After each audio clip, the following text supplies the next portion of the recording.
Hello বন্ধুরা, আজকে আমরা যে মুভিটা এক্সপ্লেনেশন করতে যাচ্ছি সেটা অজয় দেবগানের একটা নতুন সিনেমা দে দে প্যার দে 2।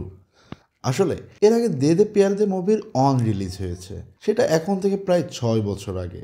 6 বছর পর দে দে প্যার দে 2 রিলিজ পেল। তো আমরা এই দে দে প্যার দে 2তে আমরা দেখতে পাবো কিভাবে ভালোবাসার মাধ্যমে অনেক প্রতিকূলতা পার করে একজন অপরজনকে নিয়ে থাকতে পারে। তো আপনাদের মাঝে সাসপেন্স তৈরি না করে চলুন মুভি এক্সপ্লেনেশন শুরু করা যাক। দে দে প্যার দে 2 মুভিতে প্রথমেই দেখানো হয় দে দে প্যার দে মুভির কিছু সিনস। সেখানে আসলে সংক্ষেপে দে দে প্যার দে মুভির গল্পটি বলে নেওয়া হয়। আসলে আশিসের এর আগে একটি সম্পর্ক ছিল, তার সেখানে ছেলে মেয়ে আছে। তারপর সে একটি নতুন মেয়ে আয়শার সাথে রিলেশনে জড়ায় এবং তারপর তার পুরনো সম্পর্ক অর্থাৎ তার এক্স ওয়াইফের সাথে তার ডিভোর্স হয়। তারপর আয়শা চেষ্টা করে আশিসকে তার বাড়িতে নিয়ে আসতে এবং তার পরিবারের সাথে পরিচয় করিয়ে দিতে। এটা থেকেই মূলত গল্পটা শুরু। কিন্তু প্রতিকূলতাটা হলো আশিস আয়শার চেয়ে বয়সে অনেক বেশি বড়। দেখা যায় আশিসের বয়স প্রায় আয়শার বাবার বয়সের কাছাকাছি। তো এখন থেকে গল্পটার মূল কাহিনী শুরু হচ্ছে। আমরা এখানে দেখতে পারি যে লন্ডনে আয়শা ও আশিস 6 মাস ধরে লিভিং এ থাকছে। আয়শা এখন লন্ডন থেকে তার পরিবারের কাছে যাবে যাতে আশিসের সাথে তার পরিবারের পরিচয় করিয়ে দিতে পারে। আয়শা বাড়ি আসার পরে আমরা জানতে পারি আয়শার ভাবি প্রেগনেন্ট, অর্থাৎ আয়শার ভাবির খুব দ্রুতই বাচ্চা হবে। যেহেতু আশিসের বয়স একটু বেশি, তাই আয়শা ভয় পাচ্ছিল তার বাসা থেকে মেনে নেয় কি নেয় না। এজন্য আয়শা ঠিক করলো তার ভাবির যখন বাচ্চা হবে এই খুশির মুহূর্তে সে তার পরিবারকে আশিসের কথা বলবে। তখন তার পরিবার এই খুশির মুহূর্তে অন্য কিছুর কথা চিন্তা করতে অতটা পারবে না, যার জন্য তার বয়স নিয়ে খুব একটা সমস্যা পড়বে না। এসব চিন্তা করেই এই সব কিছু আয়শা তার ভাবিকে বলে, কারণ সে তার ভাবির সাথে অনেক বেশি ফ্রি। তার ভাবিও তাকে অনেক বেশি ভালোবাসে। তার ভাবি তাকে জিজ্ঞেস করে আসলে ছেলেটা তোমার থেকে কত বড়। আয়শা বলে একটু বড়, কিন্তু আসলে বয়স কত এটা আয়শা কাউকে বলে না। এরপর আয়শা তার রুমে গিয়ে আশিসকে ফোন করে বলে কিছুদিনের মধ্যেই বাচ্চা হবে, যখন বাচ্চা হবে তুমি তখন এখানে আসবে। আশিস বলে ডেট কি ফিক্স? তখন আয়শা মজা করে বলে এটা তো প্লেনের টিকিট না যে একদম নির্দিষ্ট টাইমে ছাড়বে, এটা তো বাচ্চার মুডের উপর ডিপেন্ড করে সে কখন বের হবে। এর পরবর্তী দৃশ্যে আমরা দেখতে পাই আয়শার ভাবি খুব জোরে চিৎকার করে উঠেছে, অর্থাৎ তার পেটে ব্যথা উঠেছে। কিন্তু কিছুক্ষণের মধ্যে আমরা জানতে পারি এটা আসলে গ্যাসের ব্যথা। তারপর আয়শার ভাবির খুব ইচ্ছা লাগে সে ডাউল খাবে, তাও বাইরের কোনো রেস্টুরেন্ট থেকে। তখন খুব ভোর থাকায় কে কি করবে বুঝে উঠে পারে না।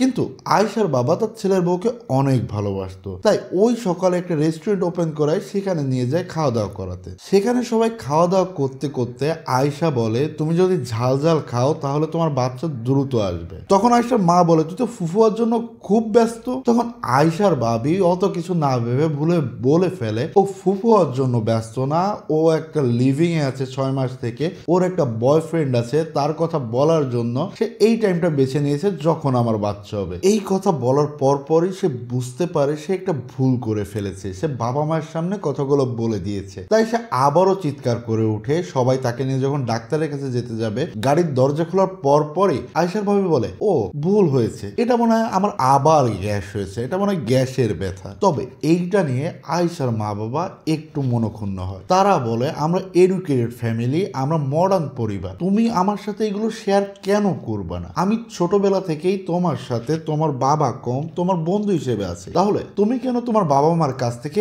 এই জিনিসটা লুকিয়ে গেলে? তুমি কেন 6 মাস ধরে যে লিভিং আছো এই কথা আমাকে জানাও না? তখন আয়শা বলে সে আসলে একজন ডিভোর্সি। তখন আয়শার বাবা বলে ডিভোর্সি তো কি হয়েছে, এটা কোনো সমস্যাই না। সে বলে তার দুটো ছেলে মেয়েও আছে। তখন আয়শার বাবা আবারও বলে এগুলো কোনো সমস্যা না। তখন আয়শা বলে সে বয়সে একটু বড়। তারপরেও আয়শার বাবা বলে আমরা মডার্ন পরিবার, আমরা এই জিনিসগুলো বুঝি। তার বাবা বলে বয়সে বেশি তো কি হয়েছে, কত বেশি বয়স? তখন আয়শা বলে বয়সে একটু বড়। তার বাবা বলে আমরা ওয়েল এডুকেটেড, আমরা এই জিনিসগুলো বুঝি, তোমার উচিত ছিল আমাদের সাথে এই জিনিসগুলো শেয়ার করা। তারপর তারা আশিসকে এখানে ডাকতে বলে। আয়শা আশিসকে ফোন করে এবং লন্ডন থেকে ইন্ডিয়াতে আসতে বলে। এরপর তারা যখন বাড়িতে আসে তখন তার বাবা মা আশিসকে দেখে তো অবাক, কারণ এই ছেলের বয়স তো অনেক বেশি। তারপর তারা আশিসের সাথে কিছু কথা বলার পর বলে তুমি অনেক দূর থেকে এসেছো, যাও আগে ফ্রেশ হয়ে নাও। এর পরবর্তী দৃশ্যে আমরা দেখতে পাই আয়শা ও আশিস একটি রুমে বসা। তখন আশিস আয়শাকে জিজ্ঞেস করে তুমি তোমার বাবাকে আমার বয়স বলেছো?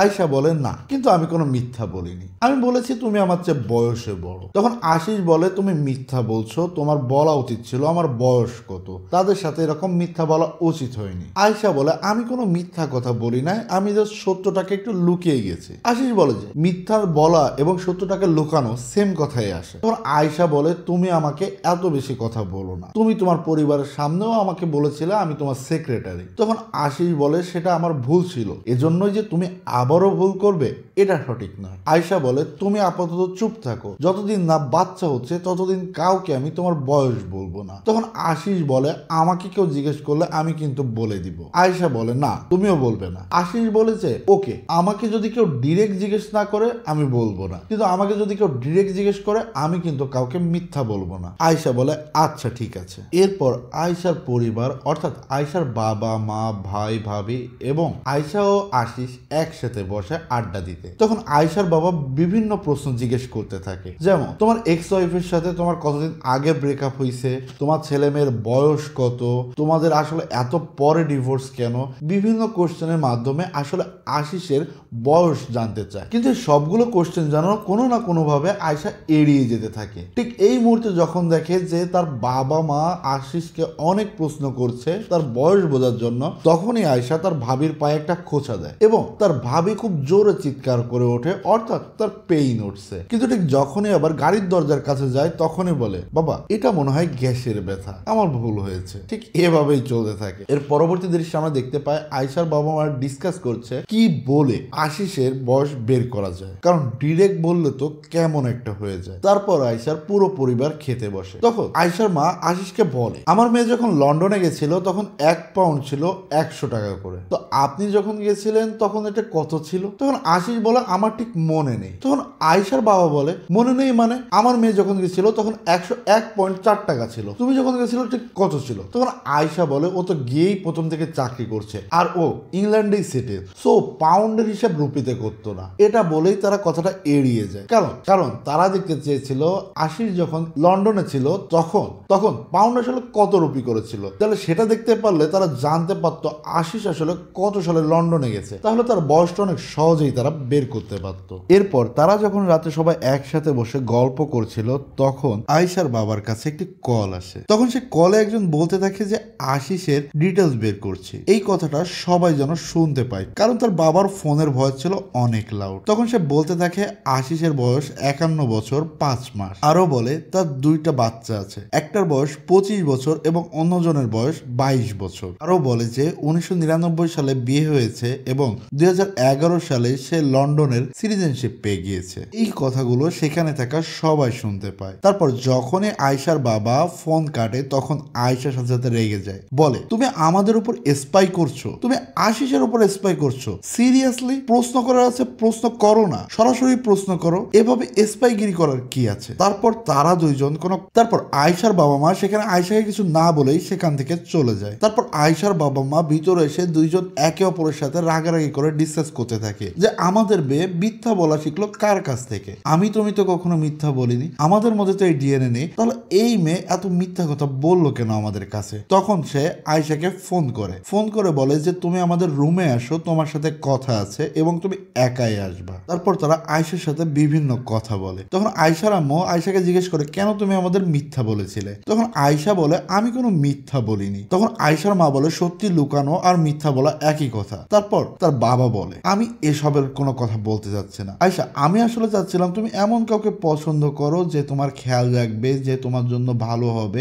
যে তোমাকে অনেক বেশি ভালোবাসবে। তখন আয়েশা বলে সে আমাকে অনেক বেশি ভালোবাসে, শুধুমাত্র বয়সে বড় বলে তোমরা এরকম করতে পারো না, আমি কিন্তু তোমাদের কাছে অনুমতি নিতে আসি নাই, আমি শুধু তোমাদের দেখাতে এসেছি। তখন আয়েশার বাবা অনেক রেগে যায়, বলে তুমি অনুমতি নিতে আসো নাই, এটা কিন্তু তোমার ভুল ধারণা। আমি যদি চাই আগামী 10 মিনিটের মধ্যে এমন কিছু করতে পারি যাতে তোমার আর আশিসের আর কোনোদিন কোনো কথা হবে না। তখন আয়েশা বলে পারলে করে দেখাও। ঠিক এই মোমেন্টে আয়েশার ভাবি আবারও তাদেরকে ডাক দেয়। আয়েশার ভাবি ডাক শুনে সবাই বাইরে চলে আসে। তখন আয়েশার ভাবি বলে যে আপনারা দাদু হতে চলেছেন। তখন তারা সবাই মিলে আয়েশার ভাবিকে নিয়ে হসপিটালে যায়। হসপিটালে যাওয়ার পর তারা জানতে পারে আয়েশার ভাবির মেয়ে হয়েছে। তখন আয়েশার ভাবির বাবা মাও সেখানে এসে উপস্থিত হয়। তারা এসে আশিসকে দেখে জিজ্ঞেস করে এই ছেলেটাকে। তখন আয়েশার বাবা বলে এই হচ্ছে আমার মার পুরনো বন্ধু। কিন্তু সেখানে আসলে পরিবেশ ঠিক রাখার জন্য আয়শা বা আয়শার বাবা আর কোনো রিয়াকশন দেখায় না। এরপর তারা সবাই বাচ্চার কাছে যায়। বাচ্চার কাছে গেলে সবার কোলে বাচ্চা দিলেও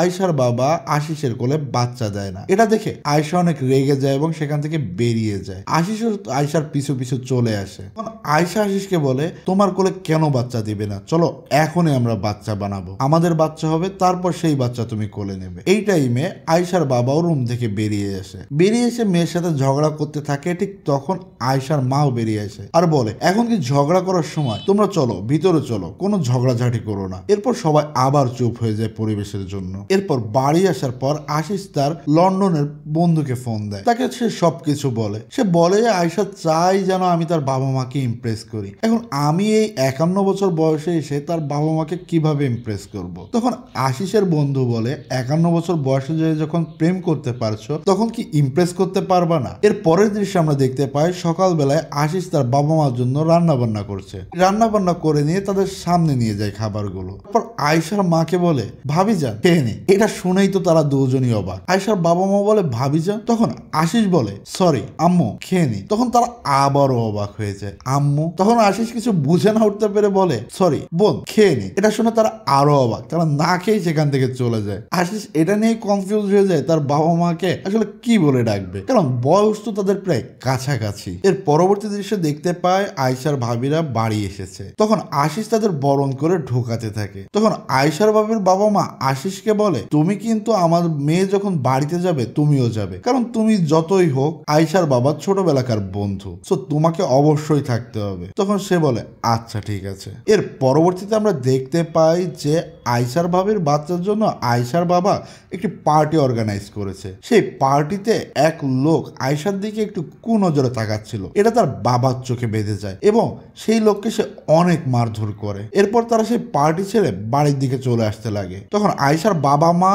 তার ভাই এবং তার ভাবি এক গাড়িতে ছিল এবং আয়শা ও আশিস অন্য গাড়িতে ছিল। তখন আয়শার বাবা মার গাড়ির সামনে তার গাড়ি থামায় এবং বলে, তুমি কেন অন্য লোকের উপরে আমার বয়ফ্রেন্ডের রাগ ঝাড়ছো? যা জিজ্ঞেস করা হয় জিজ্ঞেস করো না একে, যা বলার হয় বলো না একে। কি বলতে চাও? যে টাকাওয়ালা বুড়ো? আমাকে কি বলতে চাও? চরিত্রহীন মেয়ে? যা ইচ্ছা তুমি বলো না। তখন তার বাবার রাগে এই সবগুলো কথা তাদের শুনিয়ে দেয়। তখন আয়শা তার বাবাকে ফাঁকিও বলে সেখান থেকে তারা লন্ডনে চলে যায়। লন্ডনে যাওয়ার পরে আশিস আয়শাকে অনেকভাবে বোঝাতে থাকে, দেখো তোমার বাবা মা তোমাকে অনেক বেশি ভালোবাসে, তুমি তাদের বিপরীতে যেও না। তারা বুঝতে পারছে না হয়তো আমাদের ভালোবাসা, কিন্তু তারা আমাকে মেনেও নিতে পারছে না, কারণ তার বাবা মা চায় তার মেয়ের জন্য সবচেয়ে সুন্দর ডিসিশন নিতে, এই জন্য তারা হয়তো আমাকে মেনে নিতে পারছে না। কিন্তু আয়শা বলে এমন কিছু না। তখন আশিস বলে, দেখো তোমার বাবা মা তোমার জন্য মন খারাপ করে বসে আছে। আয়শা বলে, এসব কিছুই না, তারা ওয়েট করছে আমি কখন তাদের কাছে যাব এবং ইন্ডিয়াতে গিয়ে তাদের জড়িয়ে ধরে বলবো আমার ভুল হয়েছে, আই এম সরি। ঠিক তখনই আশিসের রুমের কলিং বেল বেজে ওঠে। আশিস দরজা খুলতেই দেখতে পায় আয়শার বাবাকে। আয়শার বাবা ভিতরে আসে এবং আয়শা তো পুরো অবাক হয়ে যায় যে বাবা আমার কাছে চলে এসেছে তার ইগোবাদ দিয়ে। তখন আয়শার বাবা দুই কান ধরে তার মেয়েকে বলে সরি। এই কথা দেখে তো সবাই ইমোশনাল হয়ে যায়। আয়শাও তার বাবাকে অনেক জড়িয়ে ধরে। তখন আয়শা বলে, চলো তোমরা ইন্ডিয়াতে চলো, আমি তোমাদের মেনে নিয়েছি, ইন্ডিয়াতে গিয়ে তোমাদের বিয়ে দিয়ে দিব। তখন তারা সবাই মিলে আবার ইন্ডিয়াতে ব্যাক করে আসে। কিন্তু এখানে রয়েছে টুইস্ট। আসলে আয়শার বাবা এই জিনিসগুলো মেনে নেয়নি। আয়শার বাবা চায় তার মেয়েকে আশিসের হাত থেকে প্রোটেক্ট করতে, এই জন্য সে একটা প্ল্যান করেছে। সেই প্ল্যান অনুযায়ী তাদের ইন্ডিয়াতে নিয়ে এসেছে। ইন্ডিয়াতে আয়শা, আশিস, তার বাবা এবং আশিসের বন্ধু এরা সবাই চলে আসে। ইন্ডিয়াতে আসার পরে তারা যায় আয়শার ভাবির বাড়িতে। সেখানে তার বাচ্চা হওয়া নিয়ে অনুষ্ঠান হচ্ছিল। তখন আয়শার বাবা আসে আশিস ও আয়শার কাছে এবং বলে, যদি এখানে কেউ জিজ্ঞাসা করে যে আপনি কে, তাহলে আমরা বলবো আশিস হলো আমার ছোটবেলাকার বন্ধু। তখন আয়শা বলেছে, এটা কিভাবে হয়, এক সময় না এক সময় সবাইকে তো বলতেই হবে। তখন আয়শার বাবা বলে, যখন বলতে হয় তখন না হয় বলবো, এখন এই শর্ট মুহূর্তে সবাইকে বোঝানো তো অনেকটা কষ্টকর। তখন আয়শা বলে, এত পুরনো বন্ধু, তাহলে আমরা এতদিন কেন তাকে আগে দেখিনি? তখন আশিস বলে, এটা কেউ জিজ্ঞাসা করার আগে আমরা যদি তাদের বলি যে কেন আমাকে চিনতে পারোনি, তখন তারা না চিনার আর ভান করতে পারবে না। তারা তখন একটা পর্যায়ে চিনেই নিবে আর বলবে, হ্যাঁ হ্যাঁ দেখেছি, ওই পার্টিতেই দেখেছিলাম। এভাবেই তারা এই ডিসিশন নেয়, কারণ আয়শার বাবা মনে মনে ফোন দিয়ে আটে এভাবে আয়শাকে আশিস থেকে দূরে রাখবে। এরপর সেই অনুষ্ঠানে সেখানে ড্যাশিং লুকিং ছেলে, সেই ছেলেটা ছিল আয়শার বাবার পুরনো বন্ধুর ছেলে, কিন্তু সে ছিল খুবই ড্যাশিং লুকিং এবং এবং সে বারবারই আয়েশাকে বিভিন্নভাবে ফ্লার্ট করছিল, লুক দিচ্ছিল। আসলে এই সবই ছিল আয়েশার বাবার প্ল্যান, কারণ সে চাচ্ছিল আয়েশাকে বোঝাতে যে তোমার জীবনে যদি আশিস না আসতো তাহলে এমন কম বয়সী একটা ছেলের সাথে তোমার প্রেম হয়ে যেত এবং তুমি সেই প্রেম করার মাধ্যমে তোমার জীবন আরো সুন্দর করতে পারতে, একটা সুন্দর ম্যারিড লাইফ পেতে। এই সকল প্ল্যান যেন আয়েশা বুঝছিল না, কিন্তু এই সকল প্ল্যানে আশিস বুঝছিল। কজ আশিসের বয়সও প্রায় আয়েশার বাবার কাছাকাছি, তার ম্যাচুরিটি লেভেলও তার মতো। তখন আশিস এই জিনিসগুলো দেখার পরে আয়েশাকে আর কিছু বলে না, কারণ আশিস চায় না আয়েশা এবং আয়েশার বাবার মধ্যে কোনো খারাপ সম্পর্ক তৈরি হোক। ওই ছেলেটির নাম ছিল আদি। আশিস সবসময় দেখতে পায় যে আদি কোনো না কোনো ভাবে আয়েশাকে ফ্লার্টিং করেই যাচ্ছে। একটা পর্যায়ে আশিস আর না পেরে আয়েশার বাবাকে যে বলে, আপনি আসলে যে কাজটি করছেন আমি সেটা বুঝতে পারছি, কিন্তু এটা আপনি একদমই ঠিক করছেন না। তখন আয়েশার বাবা বলে, আমিও বুঝছি যে আমি কি করছি। তুমি ধরে নাও আয়েশার সাথে যদি তোমার দেখা না হতো এবং আয়েশা যদি এমন একটি ছেলের সাথে দেখা হতো তাহলে কি হতো? বলছি না যে আয়েশা আদিকেই পছন্দ করুক, কিন্তু আমি শুধু আয়েশাকে দেখাতে চাই যে তার জীবনে এমনও ছেলে আসতে পারত। তখন আশিস বলে, আমার ভালোবাসার উপর ভরসা আছে, আমি আয়েশাকে যথেষ্ট পরিমাণ ভালোবাসি, কিন্তু আমি আপনাকে কথা দিচ্ছি আয়েশা যদি আদিকে বিন্দু পরিমাণেও পছন্দ করে বা অন্য কোনো ছেলেকে পছন্দ করে তাহলে আমি তাকে আর আটকাবো না। এটা যদি হয় আপনি জিতে যাবেন, আমার কোনো সমস্যা নেই। তখন আয়েশার বাবা বলে থ্যাংক ইউ। এরপর যে যার রুমে চলে যায়। আর এই সুযোগে আদিও বারবার আয়েশাকে ফ্লার্টিং করতে থাকে। এক পর্যায়ে আশিস যখন তার রুমে যাচ্ছিল তখন ঠিক তার সামনেই দেখতে পায় আশিস আর আয়েশা একজন আরেকজনকে কিস করছে। এটা দেখেই তো আশিস পুরো অবাক হয়ে যায়, সে আর কোনো কথা বলে না। তখন আয়েশা আশিসের কাছে আসে আর বারবার সরি বলে। আশিস বলে কোনো বিষয় না, তোমার পছন্দ হতেই পারে। তখন আয়েশা বলে, তুমি আমার পরে রাগ করো, আমার পরে চিল্লাও, আমাকে তো মাপ চাওয়ার সুযোগ দাও। তখন আশিস বলে যে মাপ চাওয়ার কিছু নাই, তুমি যেটা করছো, তোমার যেটা পছন্দ হয়েছে সেটা করেছো। তখন আয়েশা আশিসকে অনেকগুলো কথা শোনাতে থাকে, কিন্তু আশিস কোনো কথারই উত্তর দেয় না। সে তার ব্যাকপ্যাক গুছিয়ে আবার লন্ডন ব্যাক করে। তারপর আয়েশা আর আশিসকে ফোন দেয় না, কিন্তু আয়েশার মনে বারবারই আশিসের কথা চিন্তা করতে থাকে। একটা পর্যায়ে যে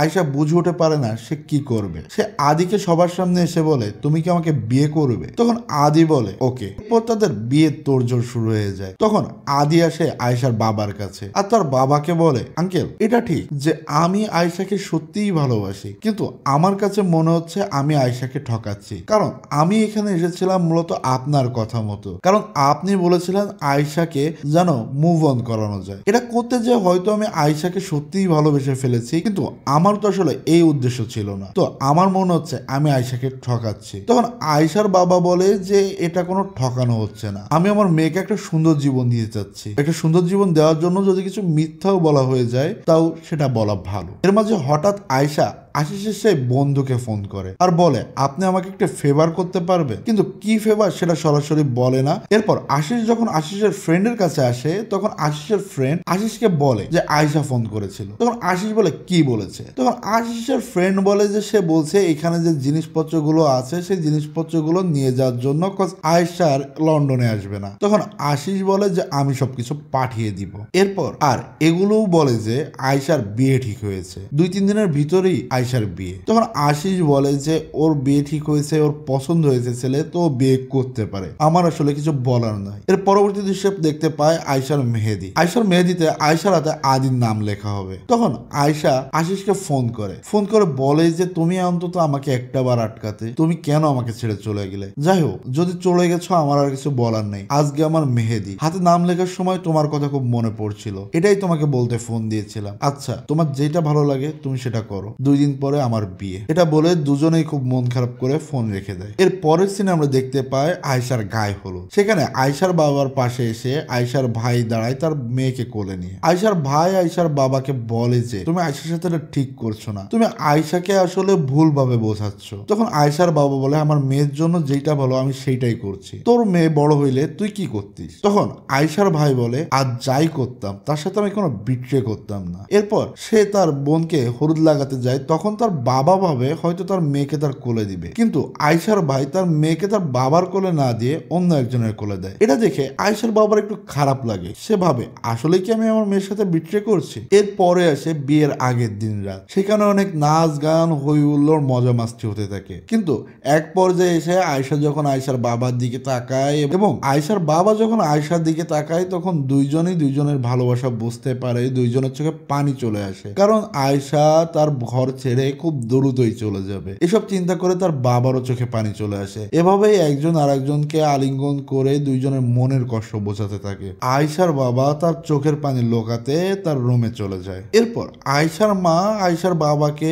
খুঁজে পাচ্ছিল না বলে ফোন দেয় এবং ফোন দিয়ে বলে তুমি কোন জায়গায়। ঠিক তখনই বলে দাঁড়াও, একটা ঘটনা ঘটেছে, আমি তোমার সাথে 1 মিনিট পরে কথা বলছি। কিন্তু ফোন কাটে না, সে লাইনেই থাকে। এরপর আয়শার মা দেখতে পায় আয়শা কান্নাকাটি করছে। তখন আয়শাকে যে জিজ্ঞেস করে তোর কি হয়েছে, তোর সমস্যা কি। তখন আয়শা কান্না করতে করতে বলে যে আমার কি হয়েছে আমি জানি না, আমি বুঝতে পারছি না আমার কোন ডিসিশন নেওয়া ঠিক। আমি রাগের মাথায় আদিকে বলেছি আমাকে বিয়ে করার জন্য, কিন্তু বিশ্বাস করো মা আমি এখনো আশিসকে ভালোবাসি। বলে আমার মাথায় যে কি চলছে আমি তোমাকে বলতে পারছি না, আমার বারবারই মনে হচ্ছে আমি আশিসকে ভালোবাসি। তখন তার মা বলে তুই কি শিওর তুই যেটা করছিস সেটা ঠিক? তখন আয়শা বলে না আমি শিওর না। তখন আয়শার মা বলে দাঁড়া আমি তোর বাবাকে সবকিছু বলছি। তখন আয়শা বলে যে না তুমি বাবাকে কিছুই বলো না, কারণ বাবা আমার চেয়ে ভালো আর কারোর চায় না। সো সে যদি এই ডিসিশনই নেয় তাহলে ভালোই চায় আমার। এই সব কথায় ফোনের ওপাশ থেকে শুনছিল আয়শার বাবা। এই সব কথা শুনে আয়শার বাবা তার ভুল বুঝতে পারে আর ভাবে আমার মেয়ের জন্য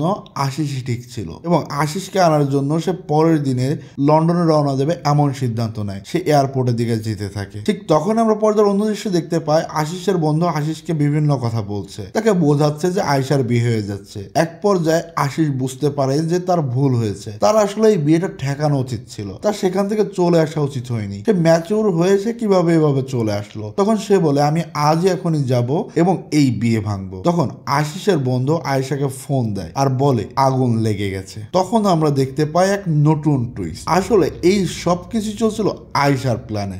কারণ আয়শার বাবা এবং আশিস যখন একে অন্যের সাথে কথা বলছিল যে আয়শা অন্য কাউকে পছন্দ করলে আশিস তাকে ছেড়ে চলে যাবে, তখন এই সকল কিছুই আয়শা শুনে ফেলেছিল। তারপর সে আস্তে আস্তে প্ল্যান করে। সে আদির কাছ থেকে সবকিছু জানে। জানার পরে আদিকে বলে তার সাথে অ্যাক্টিং করতে। এই যে কিস করার পরে আশিস চলে যাবে এটাও ছিল তাদের অ্যাক্টিং। এরপর সেই অ্যাক্টিং এ সামিল করে তার ভাইকে এবং তার বাবাকে সেই ইমোশনাল কথাগুলো শুনিয়েছিল। এরপর সেই অ্যাক্টিং এ তার ভাবিকেও সামিল করে, কিন্তু কোনোভাবেই যেন তার বাবার মন গলছিল না। অ্যাটলিস্ট শেষ পর্যায়ে এসে তার মাকে যোগ করে এবং বলে যে এই যে আমি ইমোশনাল কথা বলবো বাবাই ঠিক, এই কথাগুলো তুমি ফোন কলের মাধ্যমে বাবাকে শোনাবে। এই সবাই মিলেই প্ল্যানিংটা করে, কিন্তু এখনো পর্যন্ত আশিস এবং আয়শার বাবা কেউই জানতো না এই প্ল্যানিং এর বিষয়ে। যখন আয়শার বাবা এয়ারপোর্টে পৌঁছায় ঠিক তখন আশিসও এয়ারপোর্টে আসে। তখন আয়শার বাবা বলে আমি তোমাকেই আনতে যাচ্ছিলাম, কারণ আমি তোমাকে মেনে নিয়েছি, আমার ভুল হয়েছে, আমি ভুল বুঝতে পেরেছি। তখন আশিস বলে যে